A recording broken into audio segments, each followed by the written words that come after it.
2019, I think, is going to be an interesting year.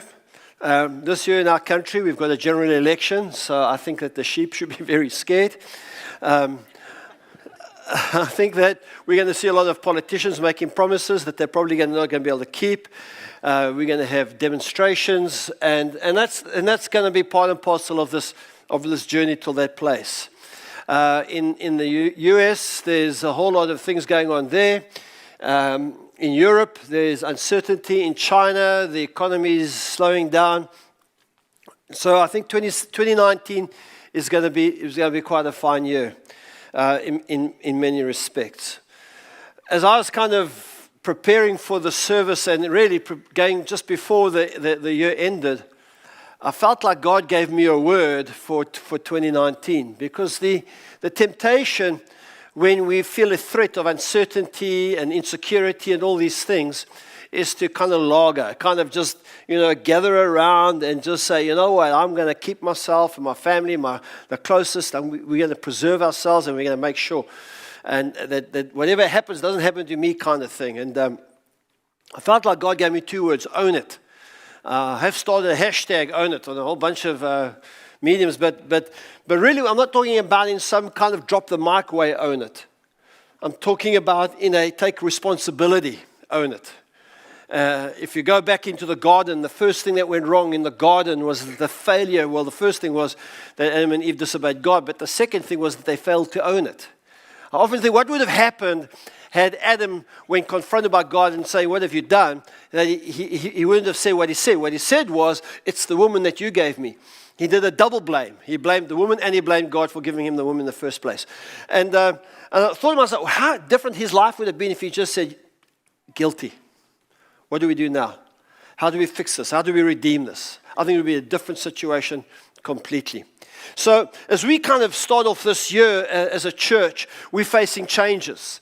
Right now, Tom is introducing Ryan Visner, who's going to be the new campus pastor in our Riverside campus. Wayne is returning from his sabbatical, and he's going to be launching a new campus in Cunubia, just across the way here. Tom is going to be moving from Riverside to this campus to be the campus pastor, and Skip is going in a semi-retirement, participating, and I am not retiring. Everybody say, Mark is not retiring. Don't clap, just say, Mark is not retiring. I bumped into people and they say, oh yeah, you're retiring. I've got a piece of biscuit in my mouth. I said, where'd you hear that from? Oh, I don't know. Hey, listen, I'm not retiring. Around the world, I'm not retiring. I'm here for another 5 years. Come on. My role is changing, but I'm not retiring. I'm still one of the senior pastors here. Okay? Okay, all right. Get that straight. Don't ask me, hey, Mark, I thought you're retiring. I had somebody say to me at a birthday party the other day, yeah, you're retiring. I said, you were in the service in Riverside when I said I'm not retiring. He said, I know, but I went to school and one of the people who come to our church said you're retiring. Anyway, I'm not retiring. All right. Anyway, so as we kind of face these changes, and as we change brings collateral elements with it. Some people get really excited. Some people get really disappointed. Some people feel like, why don't we just keep it the way it is? Or we love it when you're there, or we don't love it when he's there, or whatever. But things are changing, and change is here to stay. And we thought to kind of get this year off, and especially anticipating potentially what this year could look like, that we thought that it'd be a great metaphor for what we want to communicate over the next 3 weeks around the story of the Exodus, the book of Exodus, the story of the Jewish people. We thought that there's three kind of themes in the book of Exodus. The first theme is the theme of slavery. That these people were enslaved. They were immigrants in this land, and they've been enslaved. The second element was their escape out of slavery and their 40-year sojourn in the wilderness. And there's a challenge in the wilderness. And then there is this kind of transferring into the promised land, the land flowing with milk and honey. And we realized that there were some fortified cities. Their first confrontation in the land of abundance was a war, a big wall over which they fought a war. You can get those things confused.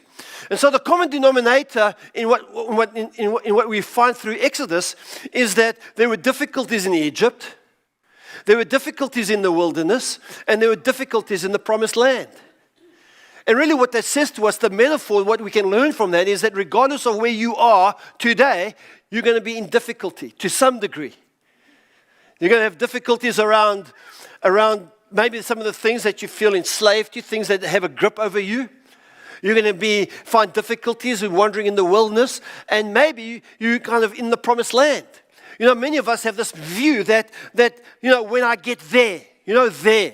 How many of you said that? When I'm finished school, when I find a wife, when I find a husband, when I finish my degree, when I get that first job, that first paycheck, when I get that first child. Oh, heck. No, not that one. Oh.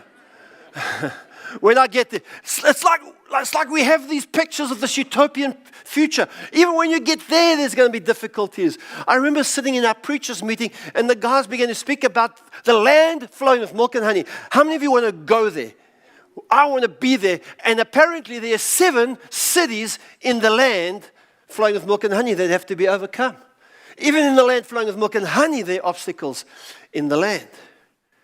And so what we see in the book of Exodus is the transcendent power of God is there in all 3 of those phases. And as a result of who God is, not the circumstances, you and I can get to be brave. And so we want to speak about bravery.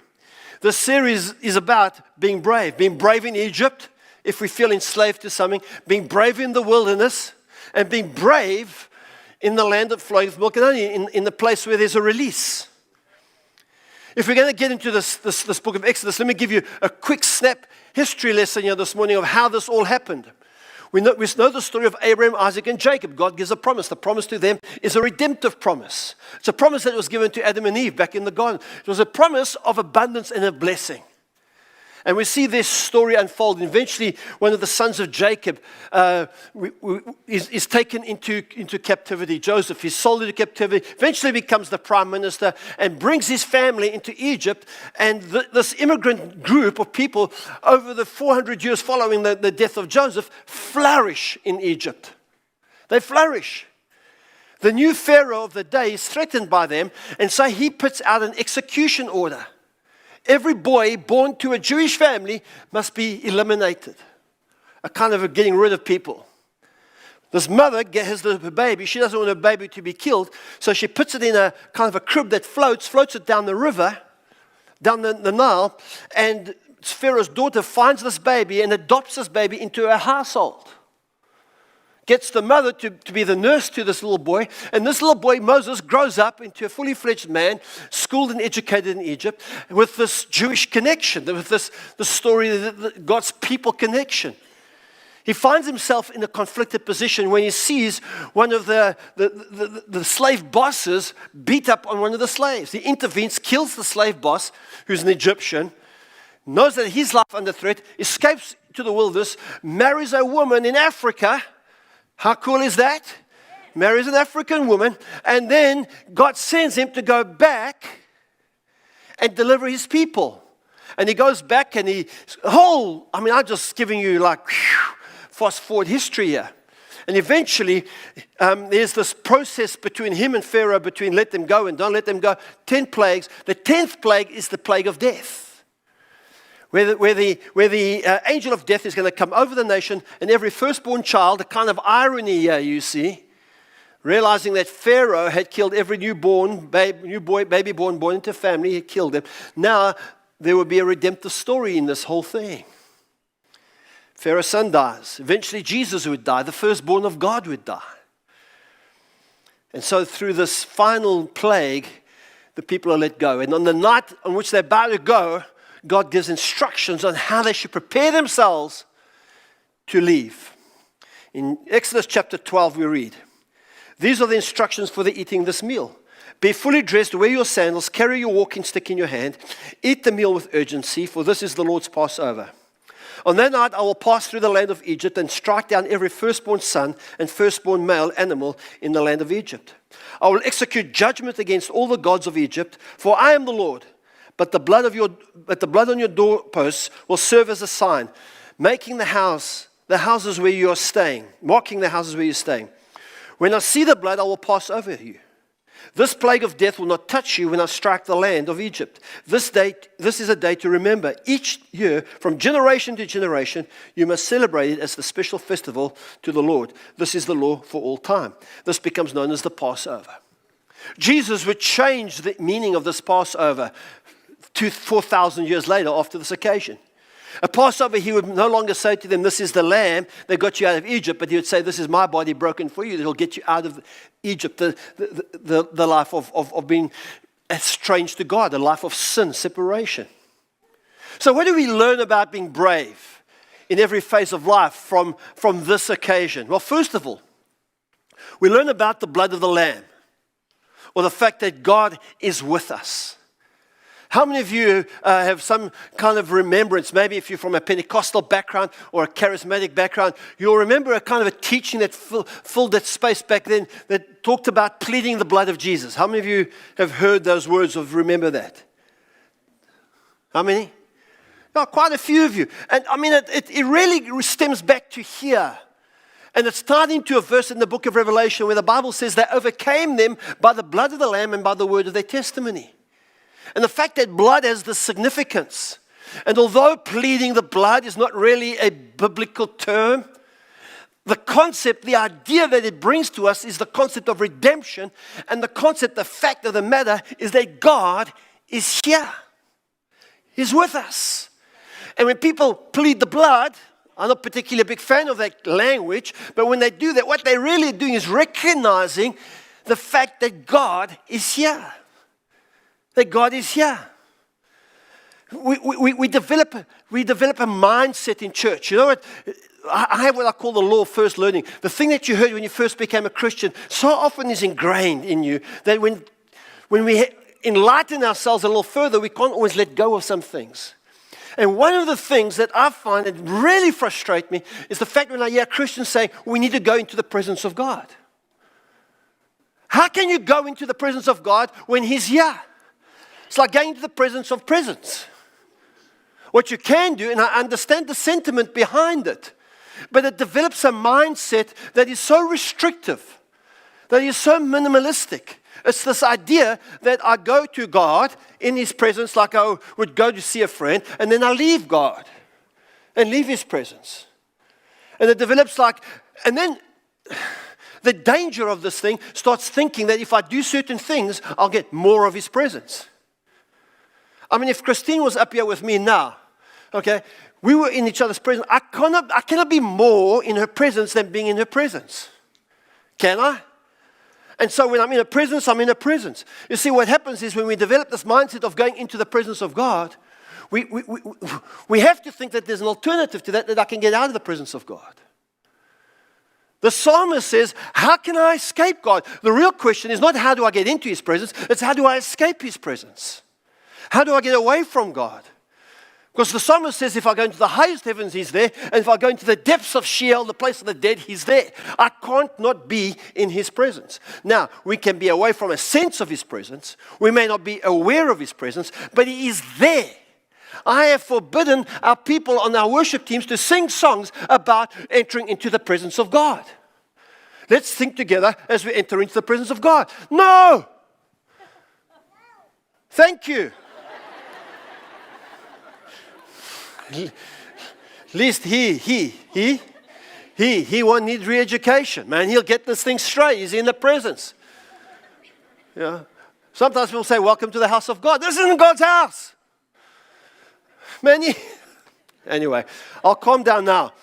The point I'm trying to make, folks, is that we need to understand that God is with us. And because He's with us, we can be brave. We don't have to fear. F.D. Roosevelt, the U.S. president, for many years ago in his inauguration, said there's nothing to fear but fear itself. You see, too many of us are captivated by fear. He went to say nameless, unreasoning, unjustified terror, which paralyzes needed efforts to convert retreat into advance. You see, what I'm talking about this morning is not a mentality that we as believers and followers of Jesus are not on the back foot of life, we're on the front foot. We don't need to retreat in defense and say, God, bring your presence, I plead your blood. No, God, I recognize your presence. You are with me. You are with me. God with us, Emmanuel. There's a movie, I don't know if you ever saw it, a little while ago by Queen Latifah. She acted in a movie called The Last Holiday. It's quite a cute movie because she's incorrectly told that she's going to die in a few months' time. And so she quits her job and she goes and does the things that she's always wanted to do, her bucket list kind of things. And then, of course, she realizes that she's not going to die and falls in love and all that kind of happy story. But the reality is the fact that once you resolve the fear of death thing, she began to live. You see, what happens to us is that fear has no power when we're brave. When we decide, I'm going to be brave, I'm going to live, then we find life comes to us. And folks, more than ever in the world in which we're living, in the year into which we're going, we need to recognize the transcendent power of God through Jesus Christ is present. He's on our side. He's with us. We sang the songs about it. We need to embrace our relationship.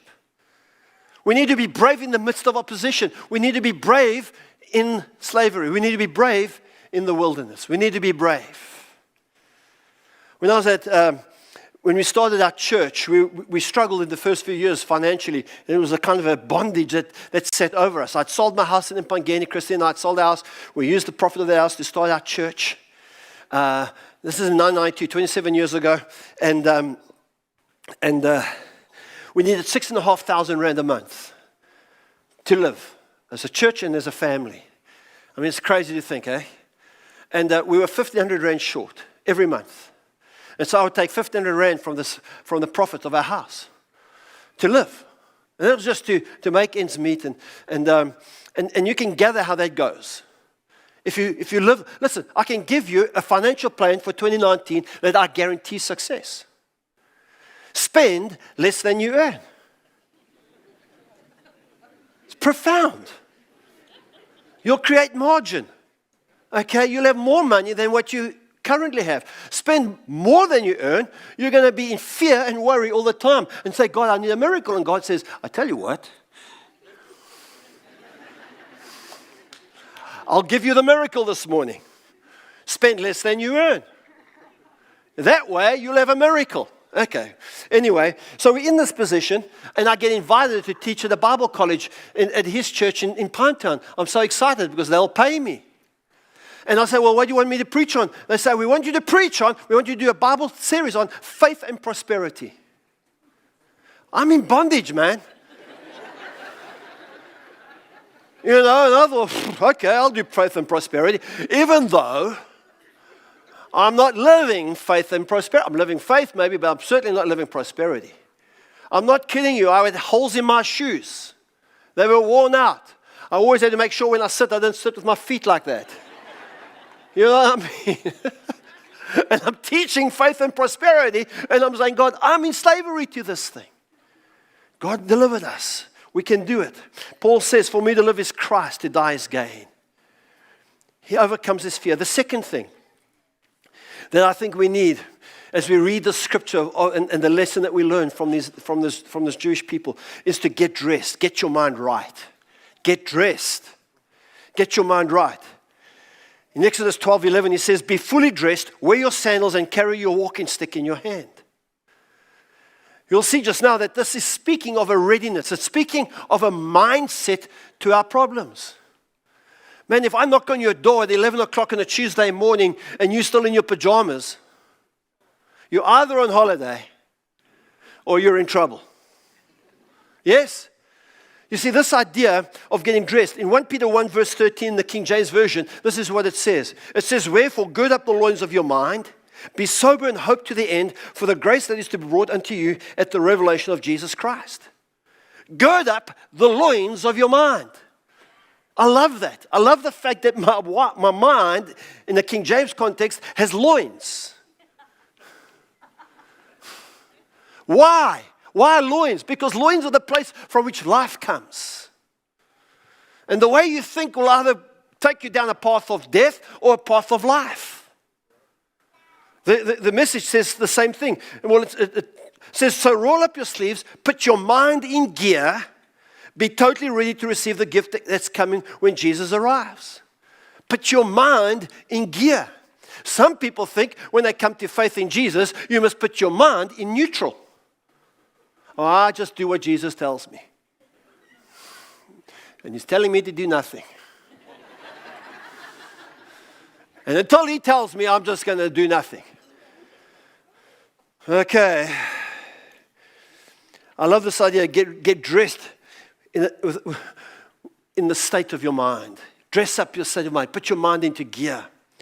Gird up the loins of your mind. These are images that are there to realize, for us to discover that the battleground of slavery exists primarily in the area of our minds. Or a great deal of it exists in our minds. There was a time, Christine will recall this, that I found myself becoming increasingly critical and judgmental of all and negative and always seeing, the half-empty thing. And I'm one of those people. I'm not the half-full type of guy. I'm like, well, it's half full and it's half empty.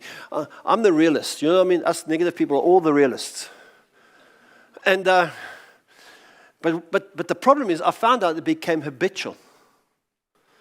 It was just a default in me. Because if you do any reading and studying on the area of the mind, the scientists will tell us that our mind develops neural pathways. Neural pathways can be sometimes described like water on a hill. It will find the easiest path to find the bottom of the hill. And given a set of circumstances, we read something in the economy, around the economy, and our neural pathway will find the most well-worn path about how we think about that. And sometimes the most well-worn path is the most destructive path. You see your ex-wife or your ex-husband. He took me for a ride. Yes? Your old boss. He cheated. Your old business partner. Our mind just drifts these ways. And that's why the writers and why the imagery that's been pointed out is gird your minds up. Stop thinking around patterns of thought that are fundamentally destructive to who you are. That's how it is. I was thinking about it. You can come into Durban from Pietermaritzburg and you drive down the M4 and you go into the city center and you'll get a perspective of Durban. You'll get a perspective. You'll think about Durban a certain way. Fly into Durban and you'll get a completely different perspective. You'll see things completely differently. You're seeing the same thing in a different way. And what I think is speaking about here is to see the same thing in a different way. That's the battleground. We're not trying to redefine. We're not saying there are no problems. We're just looking at them in a different way. There's a scripture in Romans 12 verse 2. It says, don't copy the behavior and customs of this world, but let God transform you into a new person by changing the way you think. Pastor, will you pray for me to be a new person? Change the way you think. I think it was Albert Einstein who said, the thinking that has produced your current set of circumstances, you'll need to change the way you think to get a different circumstance. Sometimes I say it like this. If you keep doing what you're doing, you're going to keep getting what you got. If you want a different outcome, you need a different way. Now, you may get a worse outcome, but at least it'll be different. Am I right? And too many of us, we approach Christianity, we approach church, we approach our families, our jobs, our wives, our circumstances. We just keep trotting down the same neural pathway. And we wonder why, when we go home, we're still miserable. You know what? It takes effort and energy to change the way you think. That's why it says here, let God transform you. In 2 Corinthians 10 verse 4, it says we use God's mighty weapons, not worldly weapons, to knock down the strongholds of human reasoning and to destroy false arguments. The warfare that we fight are those patterns of thought that are fundamentally destructive. Thoughts that I'm not good enough, thoughts that I'll never be good enough, or thoughts that I will never achieve much, or thoughts of whatever those thoughts are. When I was at school, man, every one of my reports came back and said, Mark is not fulfilling his potential. And my dad would come and say, why aren't you fulfilling your potential? I never had the smarts back then, but if I could say it today, I'd say, well, they're not fulfilling their potential either. Because what we do today is blame somebody else, don't we? I would reach my full potential as a student if the teacher would reach their full potential as a teacher. You see, the way we're going to fix our neural pathways, because when I wrote, most people said I wrote like a spider had got hold of the ink and walked across my work. And that's ingrained in me. I've been deeply hurt by that. I need inner healing and psychiatric treatment. And And I make light of that, but many of us have had that kind of language spoken of our lives. It's ingrained in us. And the Psalm, and the writer to the Corinthians says, another version says, make those thoughts your prisoners of war. We need to do an inventory of thoughts that are destructive to us. You need to sit down. If you're serious about living in a different way, in a brave way in 2019, I want to exhort you to sit down with thoughts that you've adopted about yourself and about the way you see the world. And say to them, these are the thoughts. This is how I think about me, my wife, my children, the church, my family, whatever. And you know what? I'm going to take on these thoughts now, and I'm making them my prisoners of war. I'm going to keep them in captivity, and they're not going to be the thoughts that drive my future. I'm going to find new ways to think that are based on God's way, and to find courage and strength. Philippians 4:8 says, fix your thoughts on what is true and honorable and right and pure and lovely and admirable. So I'm going to fix my thoughts on that. We're living in a society today where everybody can offer an opinion and gather momentum around an opinion. And I would invite us to get to advance the cause of things that are true and honorable and right and pure and lovely and admirable. The third point, I think it will lead us towards bravery from the scripture that we read, is the idea of urgency. He says, eat the meal with urgency, for this is the Lord's Passover. Eat the meal with urgency. You see, when I was thinking about what this word urgent means, it doesn't mean hurried, rushed. Because that's how I feel. I feel like everything that is urgent needs to be hurried and rushed. No. I kind of looked up the word urgent, and what it means is high priority, needs attention. It's serious. And so if you want 2019 to be a year that is different to last year, not necessarily circumstantially, some things that we have no control over. We can't control the economy. We can't control these things. But what we can control is how we engage with it. And if you want to engage in a different way, a more productive way, a more life-giving way, I want to urge you to create a priority around how you're going to do it, what kind of attitude you're going to adopt as you move forward. It takes a new way of thinking. It takes a deep sense of God's presence to set urgent as urgent. Too often in life, we rationalize and we justify, oh no, you know what, I'll get to it later. There's nothing more than I like to do. Christine, there's nothing more she likes to do. Tell me what needs to be done just before we go to bed. One day I'm going to surprise her. I'm going to jump out of bed and say, okay, let's do it. Oh dear. Listen to Colossians 2, verse 7 and 8. Let your roots grow down into Him, and let your lives be built on Him. Then your faith will grow strong in the truth you were taught, and you'll overflow with thankfulness. Don't let anyone capture you with empty philosophies and high-sounding nonsense that come from human thinking and from the spiritual powers of this world, rather than from Christ. There are three lets. He says, let your roots go down, let your lives be built, and don't let you be captured. Folks, we have sovereignty. We have sovereignty. We get to choose how we're going to engage. We get to choose how we're going to respond. And the more we own it, the more we take responsibility, and we allow ourselves to let our roots go deep into God's grace and let our lives be built, and not allow ourselves to be caught up into philosophies and the forces of evil. The greater the bravery come. And yes, you may be in slavery. Yes, you may be in the wilderness. Yes, you may be in the promised land. But these are internal responses. And these internal responses will cast the light of life upon us. On Christmas Eve, I came and listened to Skip's Christmas Eve service. And I was so deeply challenged by what Skip had to say that day. And it meant such a lot to me, because as he began to preach, as he began to wrap up his sermon, he began to say things like, you know what? Just open your hearts. Just open your heart to God. And I thought about all the things that have closed my heart over time. Things of disappointment, things of betrayal, things that haven't fulfilled my expectations, some of the hopes that I've had around my work, around my family, around just my own life, around some of the consequences and decisions. And those things, they just sometimes like a science fiction movie, where the weeds come out of the ground and just get the guy or the woman and just bring them back into the earth as they just go suffering. And he said, just let God do it.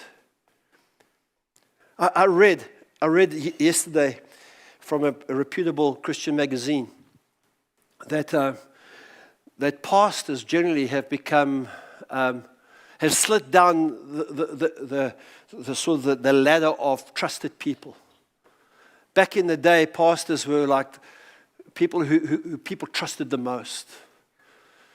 And there's been a kind of a wave of badly behaved pastors in the last few years. They've failed in the gold and the girls and the glory, in the petticoats, the pride and the pennies. You know what I mean? And so they're less trusted. And I've constantly met people over the course of my life who say, I don't go to church anymore. I was let down in the church. The church let me down. And I've thought about that, and I thought, I've been doing this stuff for 40 years. I can write a book on how the church has let me down, the people down. You see, the problem with the church is that there are people there.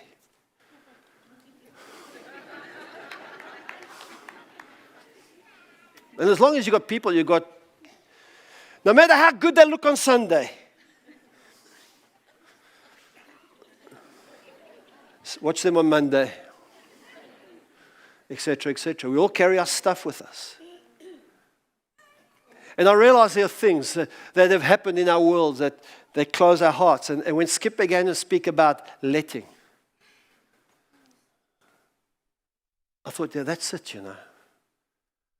I'm going to open my heart again. And as he said it, he prayed a prayer on that Sunday. He prayed a prayer about opening our hearts. And this morning, as I drove to this building, I said, Lord, I just want to open my heart. I just want to open my heart to you. And sure, other things will happen, and there will be times of bondage and slavery, and there will be times of wilderness experiences, and there will be time where everything seems to go right for me. But all of it, Lord, I just want to find enough courage to open my heart and to see what you're going to do in my heart, in my life, and in the lives of the people that I get in mix with. I'm going to ask the worship team to come up, and we're going to prepare just to sing a song in closing. And I want to ask you and invite you, as we launch out in 2019, I want to invite you to, if you need to reconfigure your way of thinking around the presence of God, please do that. Realize He's with you, that we've overcome, that there's been this redeeming element of the blood of the Lamb, that Christ came that we may have His presence always, Emmanuel. I want to encourage you this morning as we sit here, that we would allow the bondages of our hearts to be unraveled as we dress our minds, put them into gear, allow our minds to be transformed by the renewing. Let God change the way we think and view life in general. As we sing the song, I'm going to ask you to feel a sense of urgency, a priority, to say, you know what, my number one priority in 2019 is to open my heart to God.